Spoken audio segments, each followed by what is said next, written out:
మౌనం విఎస్ ఒంటరితనం. మౌనం, ఒంటరితనం, ఈ రెండు మాటల మధ్య ఉన్న తేడా చాలామందికి తెలియదు. నిశ్శబ్దం ఒక శక్తి, ఒక ఆయుధం. అదే సమయంలో ఇది అనేక సమస్యలకు ఔషధం కూడా. మౌనమంటే కేవలం మాట్లాడకపోవడం కాదు, మనసులో ఉప్పొంగే అనవసర ఆలోచనలను నిశ్శబ్దం చేయడం. శ్వాసపై దృష్టి పెట్టడం ధ్యానం అయితే, ఆ దృష్టినే మరింత లోతుగా గమనించడం అదే మౌనం.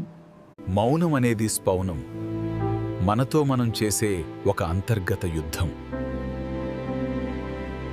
శాంతత ఇస్తున్నాయా? లేక ఏదో కోల్పోయామనే బాధను మరింత పెంచుతున్నాయా? ఈ ప్రశ్నకొచ్చే సమాధానమే అది మౌనమా లేక ఒంటరితనమా అన్నది చెబుతుంది.